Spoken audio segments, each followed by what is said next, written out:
Hello friends, my self Sunil Kumar, ji Adarsh commerce classes में एक बार फिर आपका स्वागत है। फ्रेंड्स, आज हम डिस्कस करेंगे बहुत ही इम्पोर्टेंट टॉपिक जो आप सभी के लिए इम्पोर्टेंट है, चाहे आप कॉमर्स स्ट्रीम से हो, चाहे साइंस से हो, चाहे आर्ट्स से हो। और मेरे टॉपिक का नाम है RBI, reserve bank of India, जो कि हमारे देश का केंद्रीय बैंक है। ये जो टॉपिक है जो मैं आपको पूरा बताऊंगा, ये आपके बैंक एग्जाम के लिए, नेट एग्जाम के लिए और भी बहुत सारे कंपटीशन एग्जाम के लिए बहुत इंपॉर्टेंट है।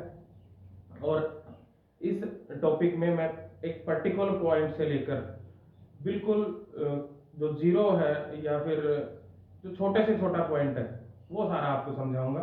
तो आइए आज हम डिस्कस करते हैं बहुत इंपॉर्टेंट टॉपिक आरबीआई, जिसका पूरा नाम है रिजर्व बैंक ऑफ इंडिया।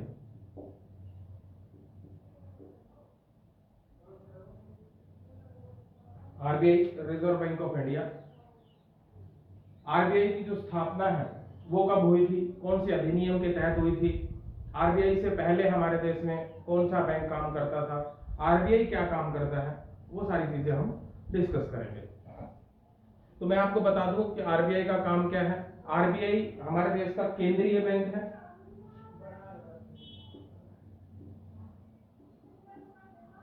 केंद्रीय बैंक, आरबीआई जो है वो हमारे देश का केंद्रीय बैंक है। किसी देश की अर्थव्यवस्था में बैंकिंग ढांचे और मौद्रिक जो नीतियां हैं उनके नियमन और नियंत्रण का जो कार्य करता है उस बैंक को केंद्रीय बैंक के नाम से जाना जाता है, जो कि हमारे देश में ये काम आरबीआई करता है, रिजर्व बैंक ऑफ इंडिया करता है। वैसे तो आरबीआई ऑटोनोमस बॉडी है, स्वायत्त संस्था है, लेकिन फिर भी ये केंद्र सरकार के अधीन काम करती है। आरबीआई से पहले हमारे देश में आरबीआई से पहले हमारे देश में जो बैंक काम करता था मौद्रिक नीति और नियमन के लिए, बैंकों को कंट्रोल करने के लिए, करेंसी को मुद्रित करने के लिए, प्रिंट करने के लिए, उस बैंक का नाम क्या था, उसकी स्थापना कैसे, वो सारा बताएंगे हम। तो सबसे पहले हम डिस्कस करते हैं आरबीआई एक्ट। अगर मैं इसके बारे में बताऊं, आरबीआई एक्ट 1934 हमारे देश में लागू होता है। और जब कोई संस्था किसी अधिनियम के तहत अस्तित्व में आती है तो उसे हम वैधानिक संस्था के नाम से जानते हैं। तो आरबीआई भी हमारे देश में एक एक्ट के थ्रू आई है, आरबीआई एक्ट 1934। तो ये आरबीआई जो है वो एक वैधानिक संस्था है। आरबीआई की जो स्थापना है, आरबीआई की स्थापना 1 अप्रैल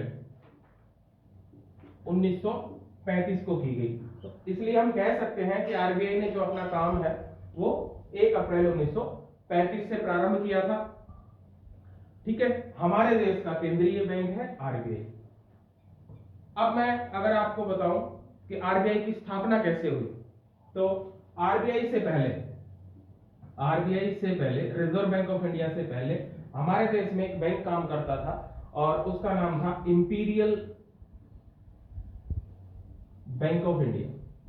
इंपीरियल बैंक ऑफ इंडिया, जिसकी स्थापना 1926 में की गई थी। ठीक है, कब की गई थी, 1921 में, सॉरी 1921 में, 1921 में की गई थी। इंपीरियल बैंक ऑफ इंडिया की जो स्थापना है दोस्तों, वो 3 बैंकों को मिलाकर की गई थी। सबसे पहले bank of Bengal,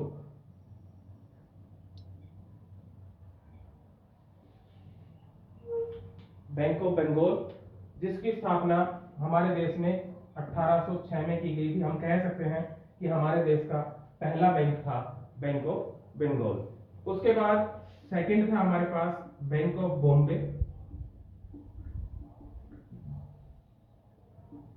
bank of Bombay. Bank of Bombay की जो स्थापना है दोस्तों वो 1840 में की गई थी। और तीसरा था हमारे पास बैंक ऑफ मद्रास,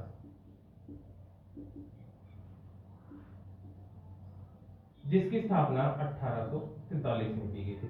1806, 1840 और 1843। तो ये 3 तीन बैंक थे जिनको मर्ज करके, जिनका विलय करके हमने एक नए बैंक का निर्माण किया था, जो था इंपीरियल बैंक ऑफ इंडिया, और जो हमारे देश में अर्थव्यवस्था में, बैंकिंग ढांचे में, मौद्रिक नीतियों को नियमन करने और उनका नियंत्रण करने का काम करता था आरबीआई से पहले। दोस्तों, इंपीरियल बैंक को कॉमर्शियल बैंक कहा जाता था। क्या कहा जाता था? कॉमर्शियल बैंक, क्योंकि ये मुद्रा के मुद्रण का काम, प्रिंटिंग का काम, मौद्रिक नीतियों के नियमन का काम, उनको नियंत्रण का काम के साथ साथ सामान्य काम भी करता था, जैसे कि आजकल नॉर्मल बैंक करते हैं। ठीक है, ये था हमारे पास इंपीरियल बैंक।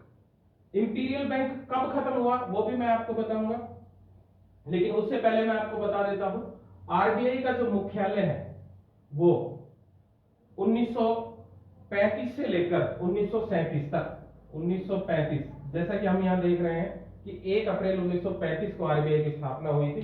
तो आरबीआई का जो मुख्यालय है 1935 से लेकर 1937 तक कोलकाता में था, कोलकाता में था, और इसके बाद से वर्तमान में इसका जो मुख्यालय है वो कहां है? मुंबई में। ठीक है, अगर आज की हम बात करें तो आरबीआई का जो मुख्यालय है वो कहां है दोस्तों? मुंबई में। ठीक है, आरबीआई से पहले इंपीरियल बैंक ऑफ इंडिया हमारे देश में काम करता था। इंपीरियल बैंक ऑफ इंडिया, मैंने आपको बताया, इन तीन बैंकों को विलय के बाद आया था अस्तित्व में। Bank of Bengal, bank of Bombay और बैंक ऑफ मद्रास, तीनों को विलय कर दिया था, हम कह सकते हैं इनको खत्म कर दिया, और एक नए बैंक का निर्माण किया था, इंपीरियल बैंक ऑफ इंडिया। दोस्तों, आरबीआई जब अस्तित्व में आया तो सर्वप्रथम एक कमेटी थी हमारे पास, समिति कह सकते हो आप, चैम्बरलिन आयोग। हमारे देश में एक आयोग था, आयोग जिसका नाम था चैम्बरलिन आयोग, चैम्बरलिन आयोग।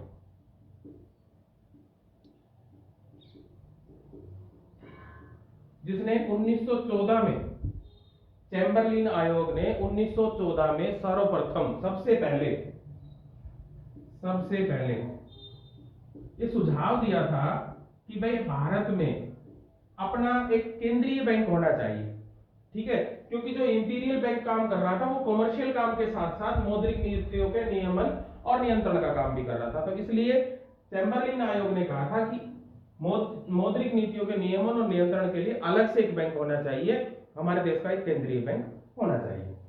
लेकिन ये जो आयोग था, ये जो समिति थी, ये पूरी तरह से विफल हो गई थी, असफल हो गई थी। इसलिए हमारे देश में इस समिति के आधार पर केंद्रीय बैंक की स्थापना नहीं हो। ठीक है, और हमारे, आपको पता है संविधान किसने लिखा था? डॉक्टर भीमराव अंबेडकर ने। तो उन्होंने भी अपनी एक किताब थी, काफी पॉपुलर थी, काफी चर्चित हुई थी, the problem of Indian economy and it's solution. Doctor Bhimrao Ambedkar की ये किताब थी, the problem of Indian economy and it's solution. उसमें भी डॉक्टर भीमराव अंबेडकर ने कहा था, जिक्र किया था कि भाई हमारा भारत का एक अलग से केंद्रीय बैंक होना चाहिए। ठीक है दोस्तों, उसके बाद सन 1926 में 1926 में हमारे देश में एक और आयोग आया, हिल्टन यंग आयोग, हिल्टन यंग आयोग। ठीक है भाई, हिल्टन यंग समिति, हिल्टन यंग आयोग हमारे देश में, भारत में आया। लेकिन भारत में ये हिल्टन यंग आयोग के नाम से नहीं आया, भारत में यह आया था royal commission on Indian currency and finance. Royal commission, Bharat में आया था ये royal commission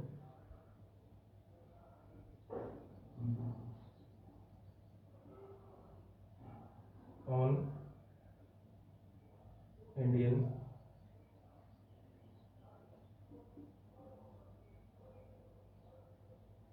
royal commission royal commission on Indian currency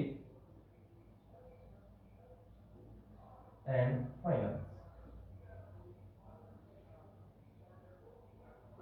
ये हिल्टन यंग आयोग हमारे भारत में इस नाम से आया था, royal commission on Indian currency and finance. ठीक है, जिसने सन 1931 में अपनी रिपोर्ट सौंपी और 1926 में हिल्टन यंग आयोग हमारे देश में royal commission on Indian currency and finance के नाम से आया था। 1926 से लेकर 1931 तक इसने काम किया कि भाई भारत में केंद्रीय बैंक की स्थापना की जानी चाहिए या नहीं।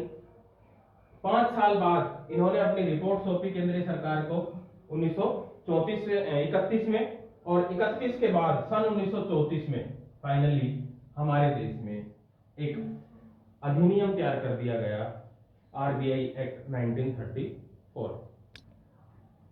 ठीक है भाई, तो जब इसने अपनी रिपोर्ट सौंपी royal commission on Indian currency and finance ने, इसकी रिपोर्ट के आधार पर ही आरबीआई एक्ट 1934 हमारे देश में पारित किया गया और केंद्रीय बैंक की अलग से स्थापना कर दी गई, जो कि फिर अलग से मौद्रिक नीतियों के नियमन और नियंत्रण का काम प्रारंभ किया गया। आरबीआई ने पहली बार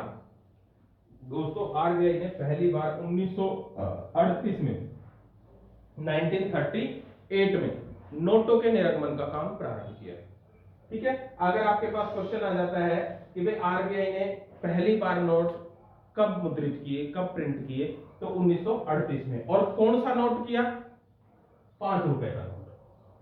कौन सा नोट किया दोस्तों? 5 रुपए का नोट आरबीआई ने पहली बार प्रिंट किया था। आरबीआई कब? 1938 के अंदर। ठीक है भाई, आज आरबीआई कुल 9 तरह के नोट, अगर मैं आज की बात करूं तो रिजर्व बैंक ऑफ इंडिया है वो कुल 9 तरह के नोट जो है आरबीआई के सर्कुलेशन में है। आप देख सकते हो 2 रुपए का, 5 रुपए का, 10 रुपए का, 20 रुपए का, 50 रुपए का, 100 रुपए का, 200 रुपए का, 500 रुपए का और 2000 रुपए। 1 2 3 4 5 6 7 8 9। आज आरबीआई के कुल 9 टाइप के नोट चलन में है। ठीक है, अब आप सोच रहे होंगे कि सर 1 रुपए का नोट भी है, तो दोस्तों मैं आपको बता दूं कि 1 रुपए का नोट आरबीआई प्रिंट नहीं करता है। ये जो 9 टाइप के हैं 2 5 10 20 50 100 200 500 और 2000, इन सब पे आरबीआई के गवर्नर के हस्ताक्षर होते हैं, उसके बाद ही वो हमारे देश में लीगल टेंडर होता है। लेकिन जो 1 रुपए का नोट है उसको ना तो आरबीआई प्रिंट करता है और ना ही आरबीआई के गवर्नर द्वारा उसको साइन किया जाता है। तो 1 रुपए का जो नोट है वो वित्त आयोग द्वारा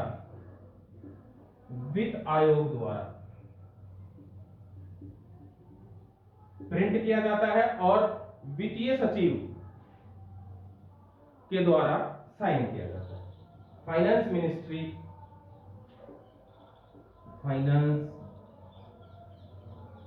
मिनिस्ट्री द्वारा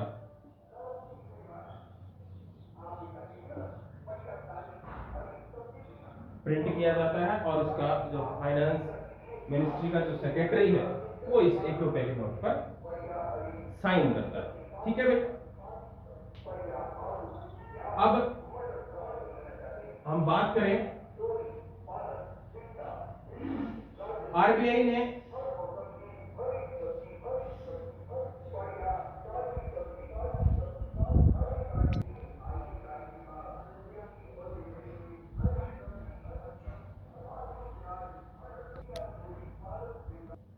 दोस्तों ये हमारे पास नोटों का था, कुल 9 तरह के नोट आरबीआई निर्गमन करता है। 1 रुपए का जो नोट है वो फाइनेंस मिनिस्ट्री द्वारा जारी किया जाता है और उस पे वित्त जो सचिव है, फाइनेंस सेक्रेटरी है, वो साइन करता है। आरबीआई के गवर्नर द्वारा उसको हस्ताक्षरित नहीं किया जाता, साइन नहीं किया जाता। ठीक है, एक बात इंपॉर्टेंट मैं बता देता हूं आपको, जब आरबीआई की स्थापना की गई उस समय आरबीआई की जो पूंजी है वो कुल 5 करोड़ रुपए की थी। जब आरबीआई की स्थापना की गई तो आरबीआई की जो पूंजी है वो 5 करोड़ रुपए की थी, जो कि 100 रुपए के प्रत्येक शेयरों में बटी हुई थी। 5 करोड़ रुपए की पूंजी 100 रुपए के शेयर के हिसाब से बटी हुई थी, तो कितने शेयर हो गए भाई? 5 लाख। ठीक है भाई। और बहुत इंपॉर्टेंट बात, आरबीआई की जब स्थापना की गई दोस्तों, आरबीआई निजी हुआ करता था। ठीक है, गवर्नमेंट बैंक नहीं था, निजी बैंक था। और 1 जनवरी 1949 को 1 जनवरी 1949 को 1 जनवरी 1949 1 जनवरी 1949 को आरबीआई का राष्ट्रीयकरण कर दिया गया। क्या कर दिया गया था? राष्ट्रीयकरण। राष्ट्रीयकरण का अर्थ होता है दोस्तों निजी स्वामित्व से किसी भी संस्था को हटाकर सरकार के स्वामित्व में लेके आना।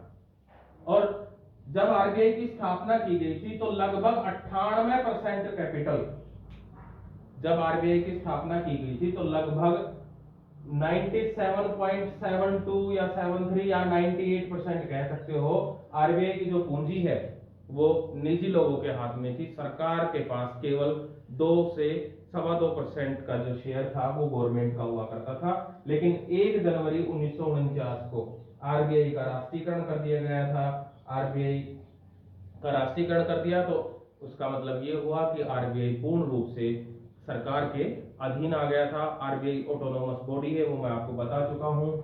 आरबीआई की स्थापना का जो अधिनियम है वो 1934 है और इसकी जो स्थापना है वो 1 अप्रैल 1935 को हुई थी।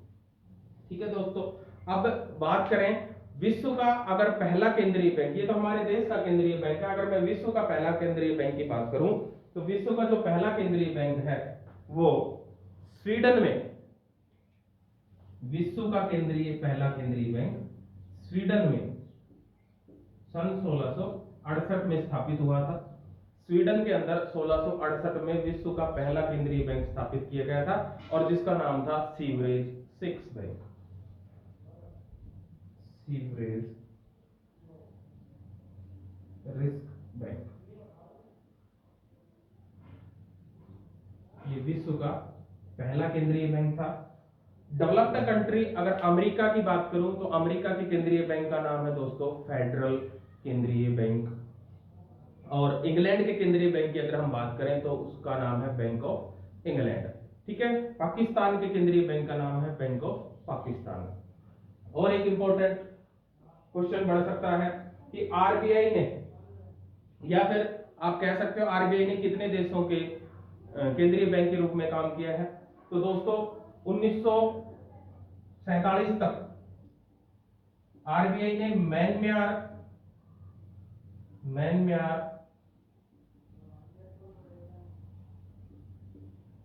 के केंद्रीय बैंक के रूप में काम किया है, म्यांमार के केंद्रीय बैंक के रूप में काम किया है और 1948 तक पाकिस्तान के केंद्रीय बैंक के रूप में काम किया।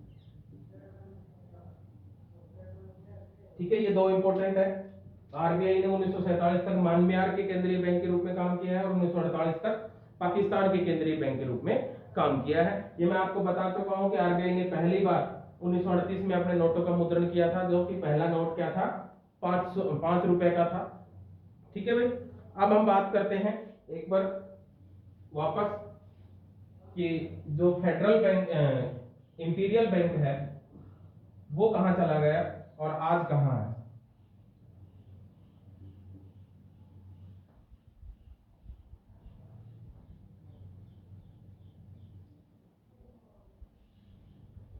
दोस्तों सन 1955 में इंपीरियल बैंक ऑफ इंडिया, जो कि पहले आरबीआई से पहले हमारे देश में काम करता था मौद्रिक नीतियों और नियमन का, ठीक है, 1955 में इसका भी राष्ट्रीयकरण कर दिया गया। राष्ट्रीयकरण कर दिया 1955 में आरबीआई का इंपीरियल बैंक ऑफ इंडिया का राष्ट्रीयकरण कर दिया गया। ठीक है भाई, ठीक है। 1955 में राष्ट्रीयकरण कर दिया गया और वर्तमान में अब इसका नाम भी बदल दिया गया था 1955 में, और वर्तमान में इसका नाम है SBI, state bank of India. ठीक है भाई, इंपीरियल बैंक ऑफ इंडिया का 1955 में राष्ट्रीयकरण कर दिया गया और वर्तमान में इसका नाम है SBI, state bank of India, state bank of India. ठीक है भाई, एक और जरूरी सूचना कि जहां पे हमारे देश में आरबीआई काम नहीं करता है या आरबीआई नहीं है, वैसे तो 4 रीजनल सेंटर हैं आरबीआई के, ठीक है, और वो अलग अलग अपने अपने क्षेत्र में काम करते हैं, लेकिन किसी अगर एरिया में आरबीआई नहीं है, आरबीआई की कोई ब्रांच नहीं है, तो वहां पे एसबीआई जो है, स्टेट बैंक ऑफ इंडिया, जो कि हमारे पहले इंपीरियल बैंक ऑफ इंडिया हुआ करता था, वो काम करता है आरबीआई के प्रतिनिधि के रूप में। ठीक है दोस्तों, तो ये कुछ टॉपिक्स थे मेरे पास आरबीआई के बारे में। आरबीआई की स्थापना कैसे हुई, आरबीआई से पहले हमारे देश में कौन सा बैंक काम करता था, ठीक है, आरबीआई का राष्ट्रीयकरण कब किया गया, और आरबीआई का मुख्यालय कहाँ है, आरबीआई कौन कौन से नोटों का निरीक्षण करता है, उस पर किस किस के कौन हस्ताक्षर करता है, 1 रुपए का नोट कौन निरीक्षित करता है, उस पर कौन हस्ताक्षर करता है, और कौन से आयोग के सिफारिशों के आधार पर आरबीआई की स्थापना की गई, आरबीआई से पहले कौन काम करता था, आरबीआई का राष्ट्रीयकरण कब किया गया, इंपीरियल बैंक ऑफ इंडिया का राष्ट्रीयकरण कब किया गया, वर्तमान में इंपीरियल बैंक ऑफ इंडिया का नाम क्या है, विश्व का पहला केंद्रीय बैंक कौन सा था, और अमेरिका के केंद्रीय बैंक का नाम क्या है, इंग्लैंड के केंद्रीय बैंक का नाम क्या है, पाकिस्तान के केंद्रीय बैंक का नाम क्या है, और आरबीआई ने कौन कौन से देशों के केंद्रीय बैंक के रूप में काम किया है। ठीक है, और आरबीआई का काम क्या है, तो मैं एक बार फिर रिपीट कर देता हूं, आरबीआई का काम क्या है दोस्तों, किसी देश की अर्थव्यवस्था के बैंकिंग ढांचे और उनकी नीतियों के नियमन और नियंत्रण का काम किसी भी देश के केंद्रीय बैंक के रूप में केंद्रीय बैंक के द्वारा किया जाता है, और हमारे देश का केंद्रीय बैंक जो है वो है रिजर्व बैंक ऑफ इंडिया। ठीक है दोस्तों, नेक्स्ट वीडियो में हम बात करेंगे कि हमारे आरबीआई का पहला गवर्नर कौन था, स्वतंत्र भारत का गवर्नर पहला कौन था, वर्तमान में आरबीआई का गवर्नर कौन है, अलग अलग रीजनल सेंटर के गवर्नर कौन कौन है, और कौन ऐसा गवर्नर है जो प्रधानमंत्री भी रहा है हमारे देश का और आरबीआई का गवर्नर भी रहा है। तो ये सारा हम नेक्स्ट वीडियो में डिस्कस करेंगे। ये मुझे उम्मीद है कि मेरी जो वीडियो है आप लोगों के लिए काफी इंफॉर्मेटिव हो रही होगी। दोस्तों, अगर आपको मेरी वीडियो अच्छी लगी हो, पसंद आई हो, तो प्लीज मेरी वीडियो को लाइक कीजिए, ज्यादा से ज्यादा शेयर कीजिए, और अगर आप लोगों ने मेरा चैनल अभी तक सब्सक्राइब नहीं किया है तो प्लीज प्लीज प्लीज मेरे चैनल को सब्सक्राइब कीजिए।